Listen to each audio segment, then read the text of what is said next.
Bueno, pues el título ya lo habéis visto, VUCA contra Bani, y lo importante es la pregunta de abajo, si estamos preparados realmente para el cambio. Porque cuando hablamos del entorno VUCA, pues viene de los años 80 y realmente, bueno, sabéis que esto salió a raíz de la Guerra Fría, donde empezó a cambiar todos los paradigmas establecidos y se estableció hablar de un entorno VUCA para que la gente supiera, no porque supiera las iniciales, sino porque supiera cómo enfrentarse y que entendiera que esto iba a ser una realidad. Sirve, pues como ahí podemos ver, como un punto de orientación para que la gente se focalizara y entendiera que la vida había cambiado y tenía que ser más ágil y que tenía que ser uno mismo el que se orientara dentro de toda esta maraña de nuevas ideas y nuevos pensamientos que trajo. Esto, como digo, a raíz de los 80, donde hubo otro cambio de paradigma muy grande, fue donde se adoptó como un nombre ya reconocido por todos. ¿Qué sucede? Pues que desde los años 80 la situación es que ha vuelto a cambiar, pero sustancialmente, y la complejidad que antes había, ahora es que realmente podíamos decir que se ha convertido en caos directamente. ¿Cuáles son las preocupaciones que tiene todo el mundo? Pues es que tiene muchísimas preocupaciones. Una de ellas, los clientes. ¿Cómo mantener clientes? Porque ya no es cómo voy a coger más clientes, sino es que, hablando, esto lo hemos hecho en una encuesta en las empresas con las que trabajamos, y la mayor preocupación que tienen es cómo mantener el nivel de clientes que tienen ahora. Y bueno, si ya pudiera darse el caso, coger, captar más clientes. El segundo que tienen, pues es cómo establecer barreras frente a la competencia. Porque ahora mismo todos los que estamos aquí tenemos competencia que está afilando sus herramientas y está aprendiendo, al igual que nosotros estamos en esta webinar para aprender, ellos lo están haciendo. Y fijaos, ha aparecido un término que es lógico que apareciera, pero que antes no aparecía. Una de las cosas que más les preocupa es la salud. Y ya se plantean en otros términos, inclusive el trabajo y la relación familiar. Y por último, nos ha llamado mucha atención que la gente está muy dispersa en cuanto a si va a ser mejor trabajar en remoto como estos últimos meses, si es mejor volver a lo presencial, si hay que establecer un sistema híbrido y si va a ser suficientemente eficiente para este nuevo entorno. Y yo tengo que pensar entonces cuál es mi mayor inquietud en estos momentos. ¿Lo tengo claro? ¿Soy capaz de definir el mayor problema que tengo o la mayor angustia? Porque hay que empezar por esto. ¿Qué ocurre cuando yo no sé ni siquiera definir mi mayor angustia en estos momentos? Pues que me estreso. Y está estudiado que el alto estrés hace que mi rendimiento, el rendimiento de mi cerebro, baje sustancialmente. Es decir, el alto estrés provoca una disminución de la inteligencia. ¿Por qué? Pues porque cuando no sé qué está pasando en mi mundo, en mis mercados, me estreso. Cuando hay estrés, la parte consciente de mi cerebro pierde el control y empieza a dirigirme el inconsciente. ¿Y qué hace este inconsciente?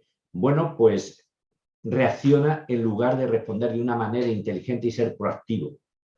Es decir, que cuando estoy bajo estrés no pienso, sino que tiendo a repetir hábitos que en su momento me funcionaron, programas automatizados que tengo en mi cerebro, el famoso siempre se hizo así. Y esto ya nos podemos dar cuenta todos que actualmente no nos va a servir para nada. Fijaos qué ejemplo, lo he puesto como un ejemplo, no quiero que sea nada más que esto. El otro día asistí a una convención sobre objetivos de desarrollo sostenible. Y cuando llegaron a uno de los apartados, que es el punto 5 de igualdad de género, pues empezaron a hablar de este dibujito, que creo que lo plasma muy bien. Una cosa está en tu cerebro, es la identidad de género, otro en tu corazón, tu orientación sexual, tu sexo biológico, y luego la manera como te vistes, cómo te arreglas, es tu expresión de género.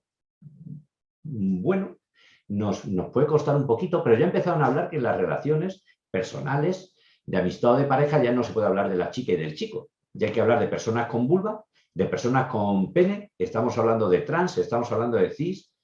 Claro, yo me costaba digerir aquello y charlando con mis hijos, bueno, pues algunos están en la universidad, otros adolescentes, me miraban y se reían porque para ellos era obvio.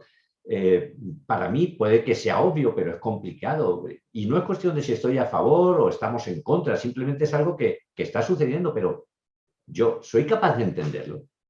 Estoy preparado para ello y estamos hablando de una relación de tú a tú.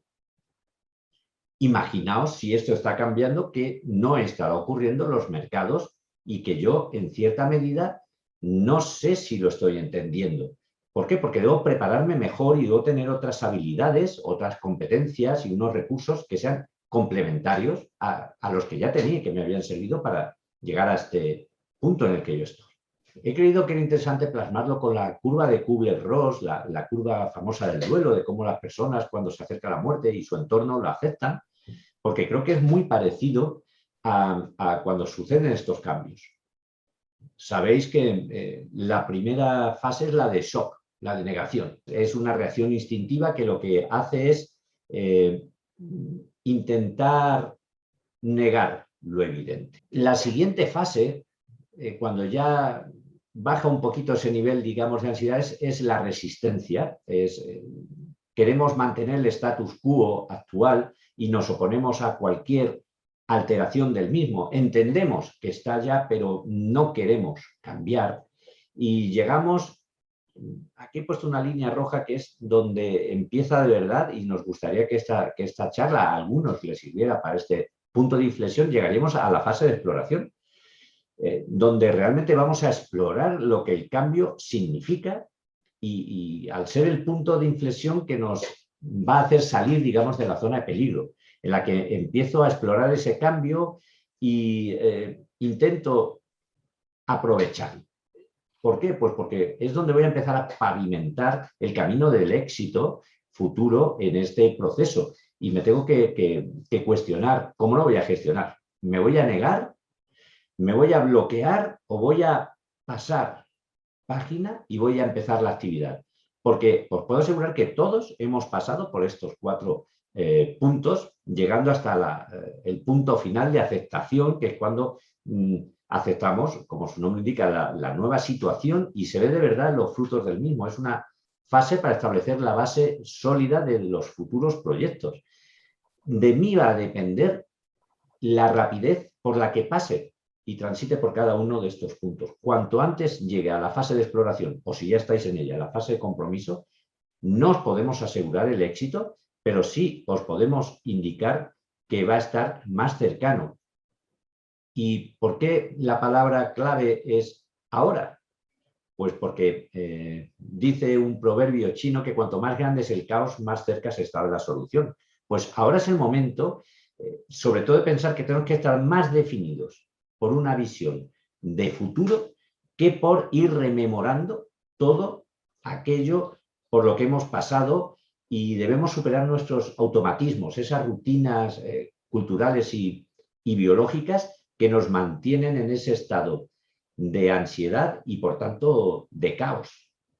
Bueno, pues con esta introducción que nos ha hecho Joaquín, yo quiero, antes de meterme y de ponernos ahí a trabajar, quiero hacerla lo más práctica y posible dentro de este ratito pequeño que tenemos y de que estamos hablando de algo que supone un cambio de mentalidad, ¿vale? Y el cambio de mentalidad no es algo que yo pueda hacer en media hora, ni en 3/4 de hora, ni en 1 hora, ¿vale? Pero simplemente si os dejamos el pozo de, ostras, esto me ha removido algo, ya me vale, ¿vale? Ya me vale simplemente para poder sentir que os hemos aportado para que seamos parte activa del cambio y no parte víctima de este cambio. Os he querido traer aquí, para empezar, una parte de mi historia.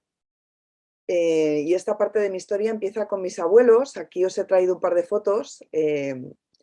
Lo siento porque no son de muy buena calidad, pero imaginaros. La primera foto es de mis abuelos cuando inauguraron un puesto, una frutería, en 1950, en septiembre de 1950. O sea, echad cuentas de esto hace 71 años, si no me salen más las mates, ¿vale?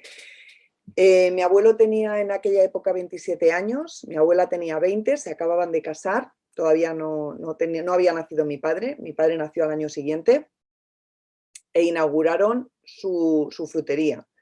Frutería de la que vivieron hasta que mi abuelo se jubiló en 1988, con 65 años. ¿Cuáles son las dificultades que creéis que fueron a las que se enfrentó mi abuelo en ese periplo de 38 añazos? ¿Os animáis? Ah, mira, por ahí. Le debe haber pasado de todo. Bueno, le debe haber pasado de todo. Bueno, seguramente le pasarían muchas cosas. Dice Joaquín, la falta de dinero. Pensad que en 1950 en España la cosa a nivel económico estaba bastante complicada, efectivamente, crisis económica. Estaban, bueno, superando, entre comillas, una posguerra. Yo creo que la peor parte de la posguerra fue en los años 40, que mi abuelo era, con su padre, vendedor ambulante de panes. O sea, vendían panes y en ese año 1950 dijeron, bueno, pues yo creo que es el momento ya de establecernos que voy a montar una familia, ¿no? Y montaron su puesto. Conflictos sociales, la entrada de súper y hipermercados, pero fijaros que todavía en su época, en realidad no había tanto supermercado como tal. Competían con los mercados o con las fruterías que todavía existían a pie de calle, que ahora ya, bueno, ahora han vuelto, ¿eh? pero en realidad, la vida de mis abuelos fue una vida muy sencilla. O sea, os la puedo describir como mi abuelo se levantaba cada día, el puesto era muy pequeñito, porque yo en el 88 yo tenía 8 años. O sea, yo era muy pequeñita y me parecía enano. O sea, que aquello debía ser de 2 metros de largo por 1 de ancho. O sea, debía ser pequeñísimo. Y mi abuelo se levantaba súper pronto para ir a Mercamadrid. Mi abuela se levantaba con él para hacer el desayuno, dejar la casa apañada. Me imagino que cuando mi padre y mi tío eran pequeños, pues para llevarles al colegio, etcétera, iba al mercado a echar una mano para que mi abuelo pudiera desayunar. Mi abuela luego se volvía, preparaba comida. Bueno, pues una vida súper sencilla. Y más allá de, efectivamente, que seguramente que tendrían sus más y sus menos y sus dificultades económicas hasta que se estabilizaron, pero mi abuelo, bueno, mi padre, si me lo cuenta, mi abuelo pobrecito falleció hace 7 años, con 91 maravillosos años, pero mi padre siempre contaba que ellos tenían moto con sidecar. Cuando era pequeñito, mis padres iban así y luego, pero poco tiempo después, se pudieron permitir comprarse un coche. O sea, mi abuelo era de las pocas personas que tenía un 600. Una vida sencilla, pero que les permitió dar estudios a sus hijos, etcétera, etcétera. ¿Cuánto estrés creéis que tenía mi abuelo? Mi abuelo vivía el día a día. Mi abuelo era un señor bastante feliz. Lo que podemos entender por felicidad hace 50, 60, 70 años. Le llegaba el dinero cada mes para poder dar de comer a sus hijos, y cuando sus hijos fueron mayores y se casaron y tuvieron hijos, pudieron ayudarnos también a nosotros, porque yo recuerdo que en mi casa se comía una fruta fantástica y se dedicó toda la vida, se ganó la vida vendiendo peras, manzanas, naranjas, melones, sandías y plátanos, o sea, los básicos. Ahora vas a una frutería y es una locura. Yo no sé de dónde os conectáis o si habéis viajado, pero para mí ejemplos clarísimos del cambio en los mercados es, bueno, aparte por supuesto de lo que habéis puesto por ahí de supermercados, hipermercados, es frutas. ¿No os ha pasado alguna vez ir a una frutería y encontraros algo que no sabéis ni lo que es? Yo he comprado fruta, es decir, voy a llevarme a casa y voy a probarlo, a ver qué es esto. Esto no era así en la época de mi abuelo, ¿vale? Pues esto era la vida hace 70 años y nos parece quizá mucho, no es tanto. Nuestro cerebro no ha evolucionado tanto, no le ha dado tiempo a evolucionar tanto. Con esta historia lo que os quiero decir es que en realidad mi abuelo, fijaros que lo que os da el dato que os ha dado Joaquín, el mundo VUCA, ese concepto aparece en los años 80 y mi abuelo se jubiló en el 88. Mi abuelo no supo nada de lo que era ni Internet, ni la globalización, ni la hiperconectividad, ni la inteligencia artificial, no sabía nada de esto. Mi abuelo sabía de leer y de milagro. Y cuando mi abuelo se jubila, bueno, pues empiezan a pasar cosas en el mundo. Y una de las cosas que pasan es esto que nos ha contado Joaquín, que tampoco, bueno, yo creo que ya lo conocemos porque es el concepto que nos han contado desde hace años para que pudiéramos entender este entorno raro, porque a nosotros, y digo raro entre comillas, porque a nosotros efectivamente, y ahí Joaquín me había contado esta historia con sus hijos, nos han educado para un mundo que estaba preparado para mis abuelos. Nos han preparado para un mundo muy lineal, en el cual tú sabes que si trabajas, ganas dinero y das de comer a tu familia, que si ahorras te podrás comprar tu casa y te podrás comprar tu coche. Eso es lo que el mundo para el que nos han preparado. Pero no es el mundo en el que vivimos. Y entonces nos dicen, oye, señores, pues es que este ya no es así, ya no es algo lineal, ya no es si ahorras, tienes dinero para comprarte un coche, porque de repente te viene una crisis y tienes que utilizar este dinero para otras cosas. Y tenemos un mundo que es volátil, incierto, complejo y ambiguo. Hasta aquí nos volvemos un poquito locos, pero no pasa nada, porque si una cosa tiene el ser humano es nuestra capacidad de adaptación. ¿Estamos de acuerdo, no? El ser humano tiene una capacidad de adaptación brutal, porque si no, no hubiéramos llegado hasta donde estamos como especie. Y entonces decimos, oye, no pasa nada. Ante la volatilidad que hacemos, vamos a desarrollar nuestra visión, vamos a enfocarnos, tenemos un objetivo, vamos a ver cómo lo hacemos. Ante la incertidumbre, no pasa nada, vamos a utilizar ese círculo de influencia del que nos habló Covey y vamos a centrarnos en lo que depende de nosotros y además, frente a la complejidad que hacemos, no pasa nada porque yo trabajo con mi entorno, cooperamos y entre todos salimos adelante. Y la ambigüedad, no pasa nada, porque de repente llegan unas gentes súper listísimas y desarrollan una metodología ágil de trabajo que se utiliza en el mundo tecnológico, pero que lo llevamos al mundo de la empresa y solucionado. Somos capaces de ofrecer un servicio en tiempo y en forma a nuestros clientes. Ya somos competitivos. Hasta aquí todo bien. Y de repente, otra vez hay otra evolución. Y hay otra evolución que nos ha pillado un poquito a desmano porque pensábamos que ya no podíamos ir a más. No sé si a vosotros os pasa, pero yo cuando pienso en mi yo de hace 2 años, del 2019, digo, ay, pobre, no sabía lo que te esperaba. Pero ya no solamente mi yo del 2019, es que yo me imagino si mi abuelo, pobre hombre, con su felicidad, con su vida lineal, sencilla y feliz, este pobre hombre se hubiera vuelto loco aquí, pues diría, ¿pero qué está pasando? ¿Vale? O sea, ¿cómo que me tengo que quedar encerrado en mi casa 2 meses? ¿Qué es esto?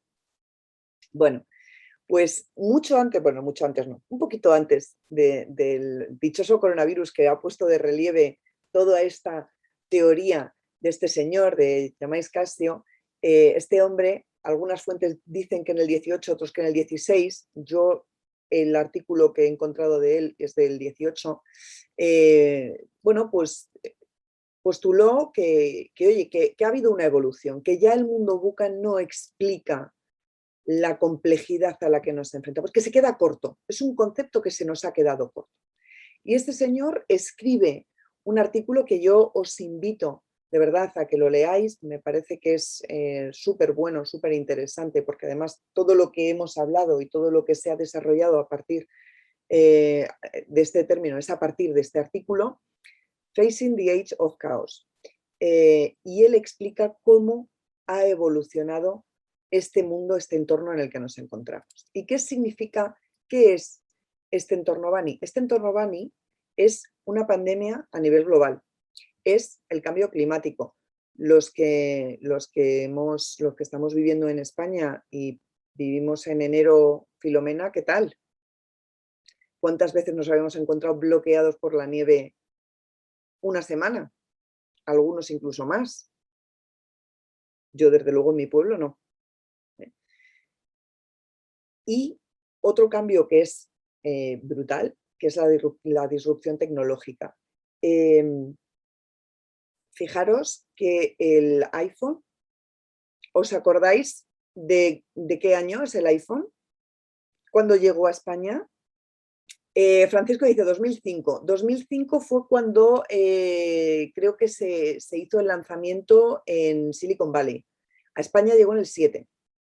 Hasta donde yo tengo recuerdo, creo que llegó en el 7, en el 2007. ¿Vale? Pero sí, en Estados Unidos en el 5 ya se lanzó, se hizo el 2005-2006 se hizo el lanzamiento, que además el vídeo lo encontráis en YouTube de la presentación del iPhone, que es una genialidad como de las que hacía Steve Jobs. ¿Vale?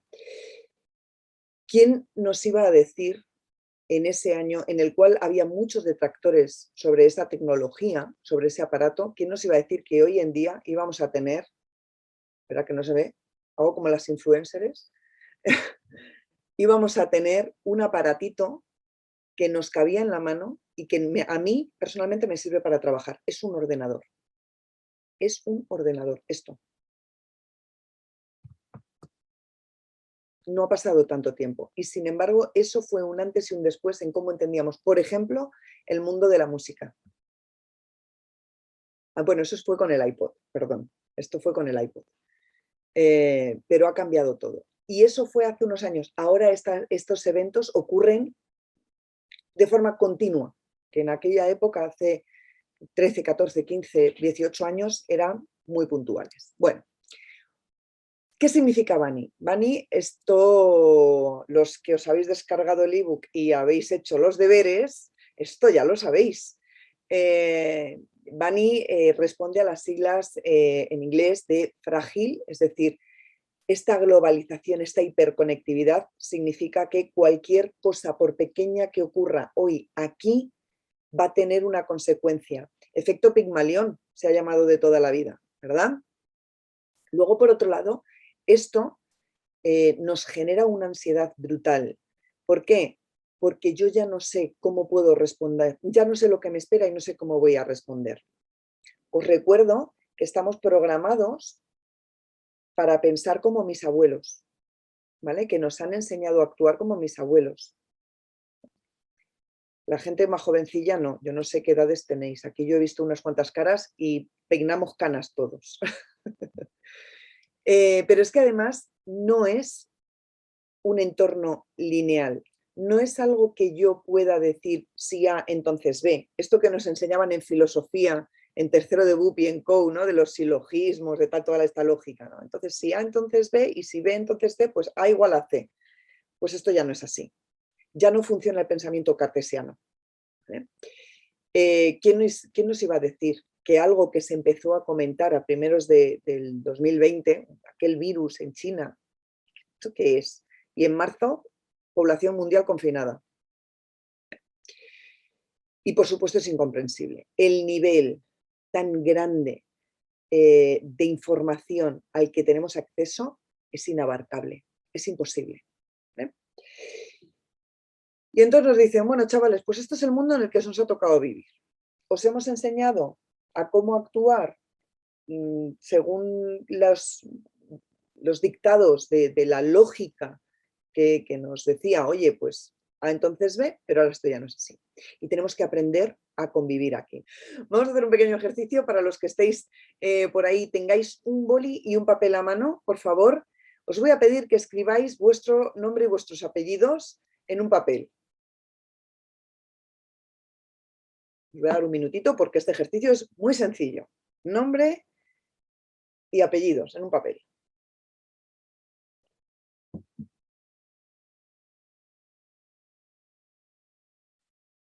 ¿Hasta aquí todo bien? ¿Todo fácil?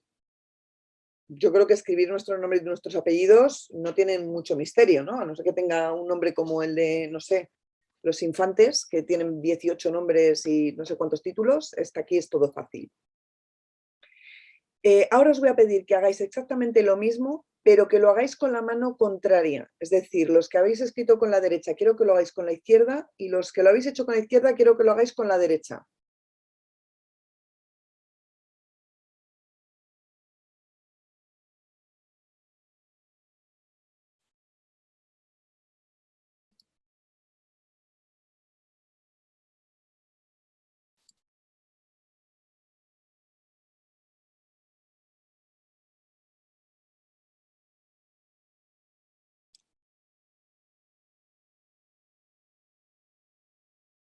¿Qué tal esta segunda vuelta? A ver, me podéis poner por ahí en el chat o si queréis abrir micro. Sensaciones, ¿qué tal? Falta práctica. Complicado. ¿Cómo dices, Joaquín, perdón? Que falta práctica, digo. Falta práctica. Vicente ha escrito algo raro, o sea que debe ser que está todavía escribiendo nombres los apellidos con la mano contraria. Vale. Fijaros que esto es lo que nos pasa. Nos han enseñado a escribir y sabemos escribir. Se tarda el doble. Eso es, Laura. Se tarda el doble y necesitas mucha más concentración. Ese momento de cómo giran algunas letras, ¿no? La G, hacia dónde gira, o la S. ¿Y qué haces con la otra mano? Que no sabes dónde Claro, ponerla. claro. No, no, y además la sensación de estoy escribiendo y ni yo lo estoy entendiendo. O sea, ¿qué estoy escribiendo aquí? ¿Qué es esto? Si sé hacerlo, ¿por qué con una mano me sale también y con la otra? Más complicado. Hay que dibujar la letra, justo. Fernando, hay que dibujar las letras. Pues esto es lo que nos pasa en este entorno, ¿vale? Aprendimos a escribir con lo que sería nuestra mano preferente y nos enseñaron unos preceptos de, oye, pues esto es lo que hay que hacer para tener una vida lo más cómoda posible, bueno, pues, no sé, tener un trabajo estable, ser bueno en tu trabajo y ya está, ¿no? Y ser una persona responsable, bueno, pues todas estas cosas que nos han inculcado desde pequeños. Y de repente me mandan a un entorno en el que ya, por ser una persona responsable, no lo tengo todo ganado. Y entonces me piden que escriba con la mano izquierda. Y sé cómo se escribe, pero el tema es que estoy escribiendo con unas herramientas distintas, ¿vale?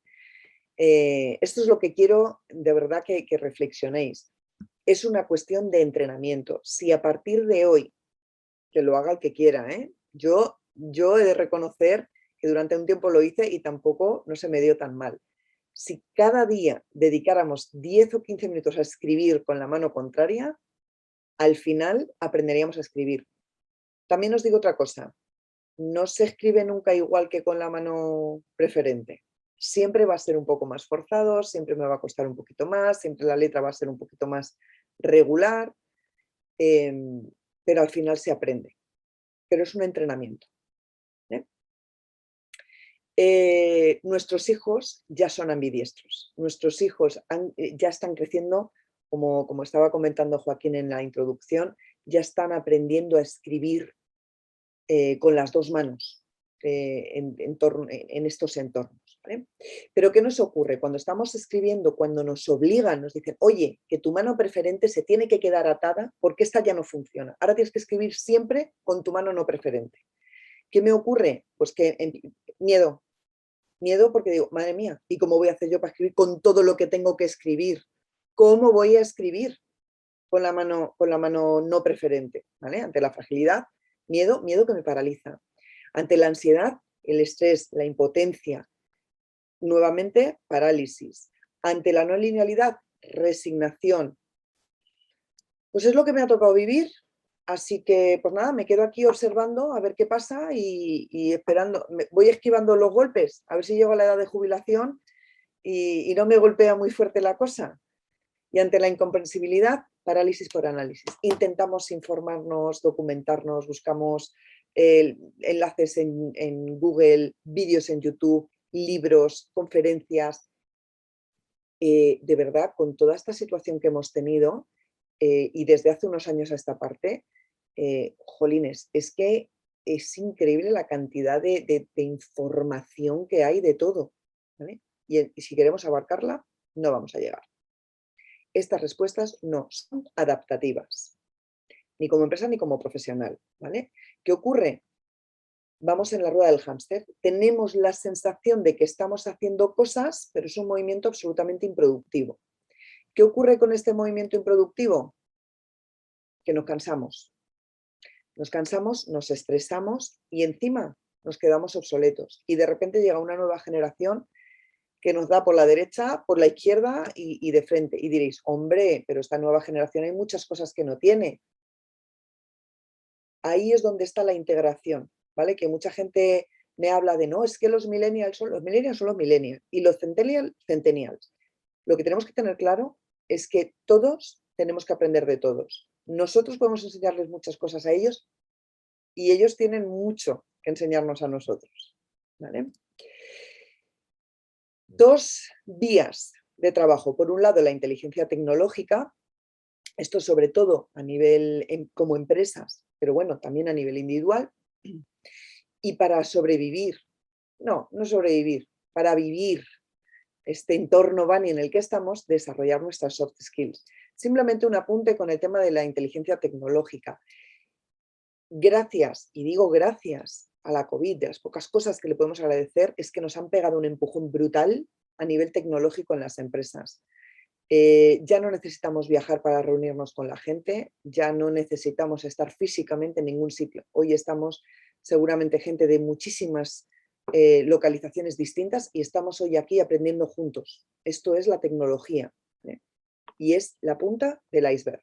A partir de aquí hay muchas cosas que todavía tienen que desarrollarse en las empresas a nivel de inteligencia artificial, a nivel de Big Data, a nivel de muchas tecnologías que se están aplicando para que el trabajo sea cada vez más eficiente, ¿vale? Pero ahí no me voy a meter porque yo ahí no puedo hacer mucho porque yo soy socióloga, no soy ingeniera, no soy teleco, nada de esto. Yo me dedico a las personas y como yo me dedico a las personas, ¿dónde pongo mi foco? En las soft skills. Hace ya muchos años, un señor que se llama, todavía está vivo, Daniel Goleman, escribió un libro con la intención de bueno, pues compartir uno de sus aprendizajes en su doctorado, que es que hay una inteligencia, que es la inteligencia emocional, que predecía con mucha más fiabilidad el éxito profesional de las personas, mucho más que el cociente intelectual, ese que nos medían cuando éramos pequeños. Curiosamente, bueno, pues era un libro enfocado al ámbito terapéutico, al ámbito, bueno, psicólogos, psiquiatras, sociólogos, y sin embargo se convirtió en un bestseller en el ámbito empresarial. ¿Por qué? Porque realmente se dieron cuenta de que esos aspectos eran los diferenciadores, eso que hay en la inteligencia emocional, son los diferenciadores de aquellas personas realmente exitosas con respecto a los que no llegan a determinados niveles profesionales. ¿Qué aspectos hay dentro de estas soft skills, dentro de esta inteligencia emocional? ¿Qué áreas podemos desarrollar para poder enfrentarnos a este mundo, a este entorno Bunny? Pues tenemos, de cara a la fragilidad, ahora las voy a desarrollar un poquito más, la resiliencia. De cara, acordaros, a esa ansiedad que nos provoca el no poder predecir lo que va a ocurrir, atención plena, foco y desconexión. De cara a esa no linealidad, ese ya A igual a B ya no es así, visión sistémica, deslocalizar y olvidarnos de esta linealidad cartesiana. Y con respecto a la incomprensibilidad, transparencia, intuición y trabajo colaborativo. Vamos a ver cada una de estas. ¿Tenemos clara la definición de lo que es la resiliencia? No sé si... ¿Qué entendéis vosotros por resiliencia? Yo entiendo lo que me explicaron en ingeniería en su día, que es la capacidad de los materiales de recuperar su estado inicial. Viene de la ingeniería. Claro, lo que pasa es que, claro, los técnicos os enseñan esto y luego llegamos los de ciencias sociales y decimos, me lo quedo. y entonces, pues lo adaptamos. Y es exactamente esto. Es la capacidad que tenemos las personas para recomponernos ante situaciones imprevistas o ante entornos desconocidos como el que estamos ahora, ¿vale? A mí esto me encanta hacerlo con los clips cuando tengo un poquito más de tiempo y es un seminario solo de resiliencia y me encanta explicarlo con el clip, abriéndolo y cerrándolo para ver cuánto nos aguanta el clip sin romperse, ¿no? Y es exactamente esto. ¿Qué cosas creéis que nos ayudan a ser más resilientes? Flexibilidad. Dice Lola. ¿Alguien más que se moje por ahí? Experiencias duras. Álvaro. En general, todas las experiencias nos nutren. Las duras, si además somos capaces de sacarle la chicha y no nos quedamos con la pena o la dureza, ya es la bomba, ¿vale? La experiencia, dice Fernando, efectivamente. Todas aquellas cosas que nos ocurren a lo largo de mi vida, si soy capaz de sacarles la chicha, me hacen cada vez más resiliente. De hecho, los ejemplos grandísimos a mí, que me parecen de resiliencia son estas personas que conocemos su historia, como pueda ser la de Oprah Winfrey. Yo no sé si conocéis la historia de esta mujer, pero es brutal y como no tenemos tiempo no os la voy a contar, pero os invito a que brujuleéis por ahí y busquéis la historia de Oprah. Es la mujer, hace ya años que se consideró la mujer más influyente a nivel mundial y tuvo una infancia bastante lamentable. Pero precisamente quizá por esa infancia es una mujer con tanto carácter y con tanta fuerza, ¿vale? Actitud, ahí está, la experiencia más la actitud. Esto lo dice Víctor Coopers, que es un genio también, y dice cosas muy chulas al respecto de la actitud, ¿vale? Pero bueno, ¿cómo la podemos desarrollar? Y repito, una soft skill, no, repito, no, que creo que esto no os lo he dicho, pero os lo digo ahora. Las soft skills no es algo que yo pueda trabajar hoy y mañana ya la tengo integrada. Esto es algo que yo voy trabajando, me voy formando, de hecho, nosotros que nos dedicamos a este ámbito del desarrollo de talento, de habilidades, etcétera, etcétera,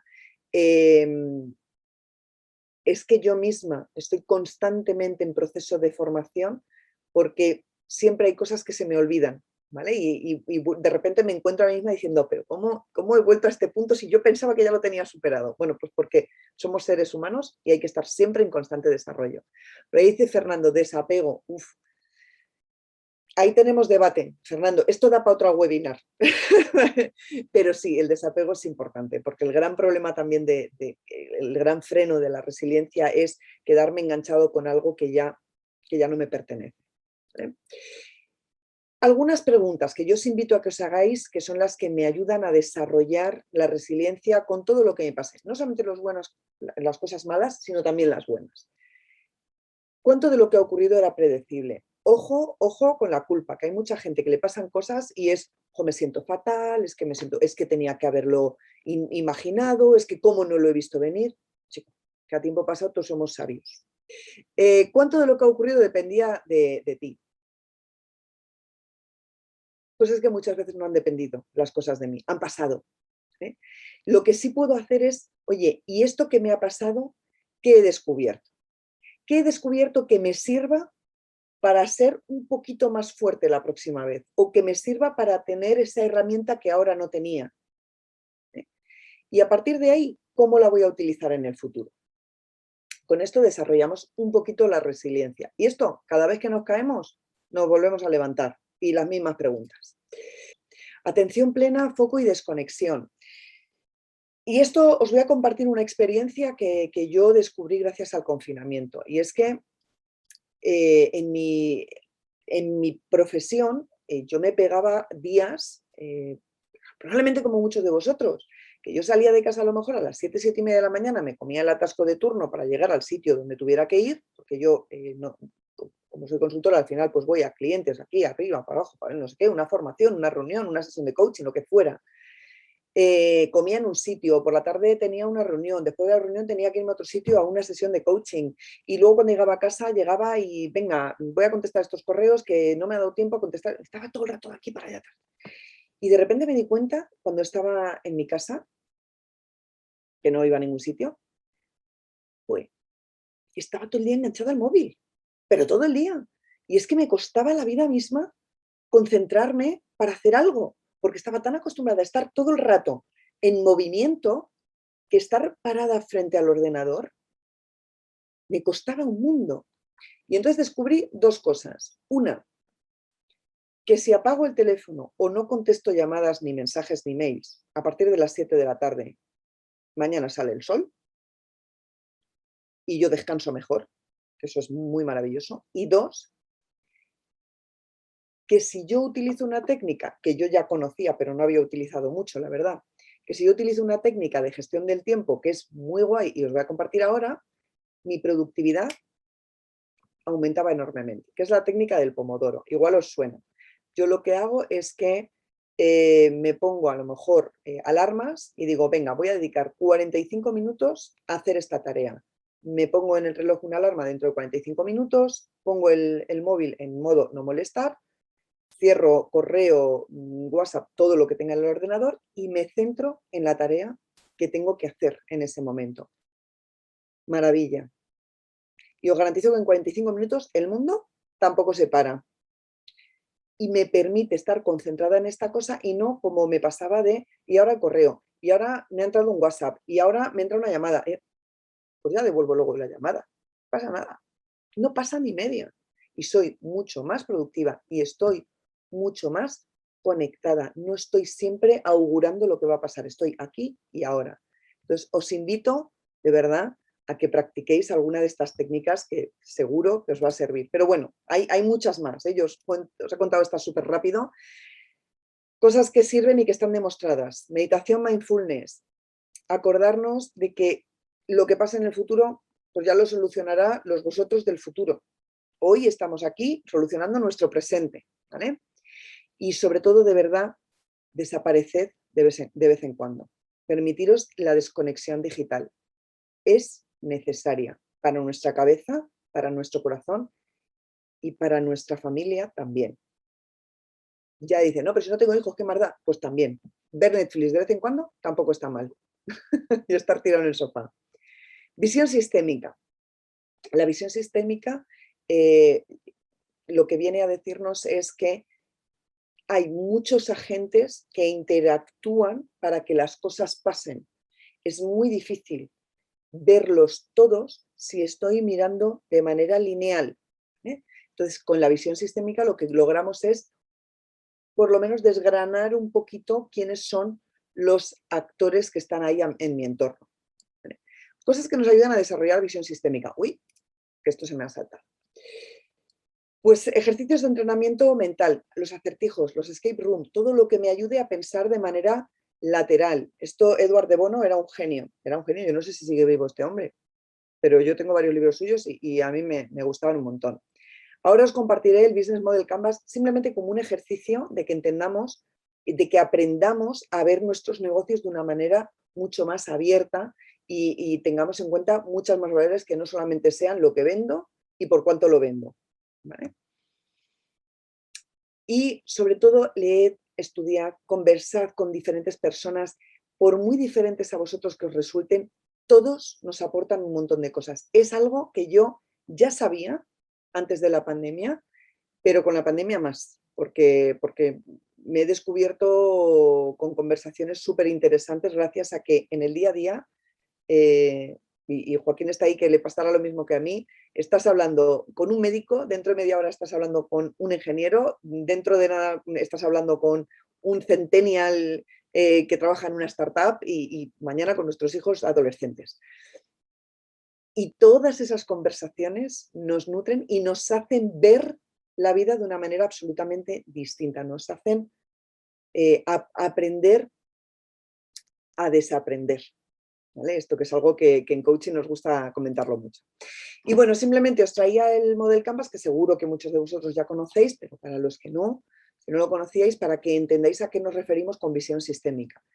El Model Canvas es simplemente una matriz que cruza, tiene factores que tienen que ver con el negocio, internos del negocio, y luego la orientación al cliente.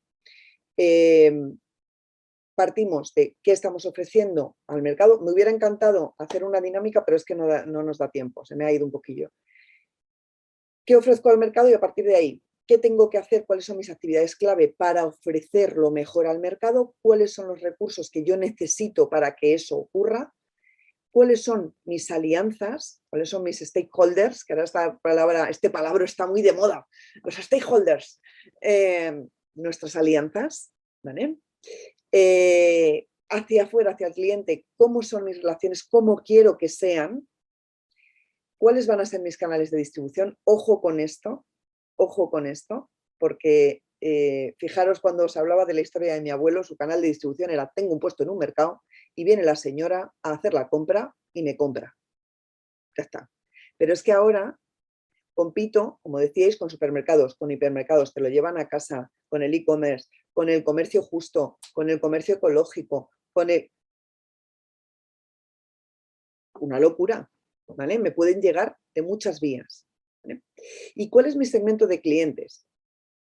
¿A quién me voy a dirigir? Y abajo, pues obvio, cuánto me cuesta mi negocio y cómo voy a hacerlo sostenible, mi flujo de ingresos.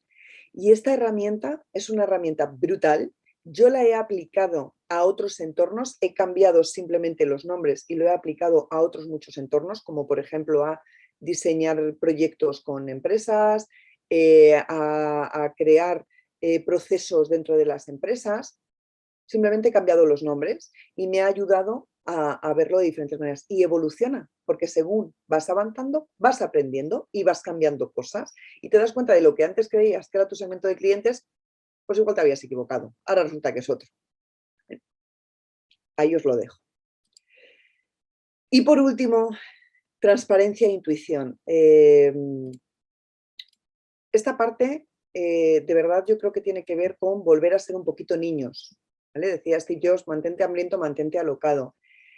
Abrir la mente, no dar nada por hecho, nada por supuesto. Probemos las cosas, no tengamos miedo a equivocarnos. Y eso a nuestra generación le cuesta muchísimo, muchísimo, porque nos han enseñado a que tenemos que ser expertos en. Y un experto no se equivoca. Un experto tiene la verdad. Desaprender esto es duro. Desaprender que yo debería saber más que mi hija es muy duro, pero hay veces que a mí me pasan cosas con mi teléfono y le digo a mi hija de 13 años, cariño, mírame el teléfono, que no sé qué ha pasado. ¿Vale? Jo, ¿os imagináis a vuestros padres hace X años preguntándose eso a vosotros? Esto no pasaba, esto no pasaba, ¿vale? Pidamos feedback, pidamos ayuda, no nos sintamos mal cuando no lo sé. Qué expresión más maravillosa. Oye, es que tengo que hacer este proyecto, no sé cómo hacerlo. Voy a preguntar, a ver quién sí sabe, a ver quién me puede ayudar con esto, ¿vale? Y viceversa, sed generosos. Algo que también he tenido la oportunidad de hacer con mucha gente y que me ha ido fenomenal, no porque me haya revertido económicamente, sino porque me he sentido muy bien de ver crecer a gente, es compartir todo lo que he aprendido en mis más de 15 años de trayectoria profesional con gente que está empezando. Y gente que cuando les he compartido cosas que he aprendido como coach, como consultora, y han montado sus negocios y les va de lujo. Qué orgullo que a la gente le vaya bien, porque yo en su momento le compartí algo que yo sabía y que ellos no. ¡Qué maravilla! Así que conclusiones. El cambio no lo podemos controlar. Tenemos dos alternativas. O pegarnos de tortas con él, o subirnos a la ola e intentar disfrutar de ella a pesar de que nos dé un poquito de vértigo, ¿vale? Que aprendamos a reaccionar de forma constructiva, que seamos los protas de este cambio y no meros espectadores. Y sobre todo, que podemos desarrollarnos, podemos seguir creciendo y aprendiendo. Con 90 años seguiremos aprendiendo, eso que no nos falte. Y que este es el mundo que nos ha tocado vivir. Así que os invito a que sigáis, hemos empezado este camino, o a lo mejor ya lo habéis empezado hace tiempo, que sigamos trabajando y formándonos. Me alegro de que os haya servido y que os haya servido para hacer ahí un poquito de movimiento en esas neuronas que hay veces que las tenemos un poquito dormidas. Genial. Mira, por ahí me ponen enhorabuena, he superado mis expectativas. Juan, muchas gracias. Muchas veces una ayuda para la gestión de un negocio, pero también para la gestión de nuestra vida en general. Lola, pues ese es el objetivo, al final, de que nos demos cuenta de que esto nos impacta a nivel personal. Muchas gracias. Me quedo con ganas de más. Álvaro, pues al lío, ¿eh? Manos a la obra. Muchísimas gracias a vosotros por haber estado aquí. Sé que con vuestras agendas seréis gente muy ocupada, seguro, y que me hayáis regalado esta hora, pues no tiene precio. Así que me tenéis para lo que queráis a través de GFS, de Joaquín, mi contacto en LinkedIn. Así que cualquier cosa a vuestra disposición.